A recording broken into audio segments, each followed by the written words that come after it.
What's up guys, this is Swastik Acharya from Piastik MC Galaxy, and today I am here with a new design tutorial which is a social media design or social media ad design for ice cream brand. As we can see, ice cream is a very delicious food and almost every people like it.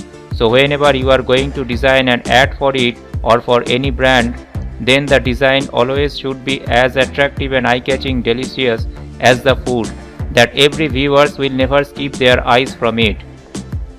Other thing is, you don't need to put much more complicated creative skills into it to make this design more attractive, and just you need to focus on the main information. Through this tutorial in Photoshop, you will come to know about these things, that how you can design an eye-catching social media ad for an ice cream brand with some basic simple tools and effects, and also with basic creative ideas. So kindly watch it till the end, and I hope this tutorial and design idea will be a useful one for all of you from beginner to advanced, and please let me know in the comment box about any new suggestions and queries. If you really find this design helpful, then click the like thumb and share, and if you are new here, then please subscribe and turn on your notification to stay connected and updated with Piastik Multi Creative Galaxy's every new design tutorial.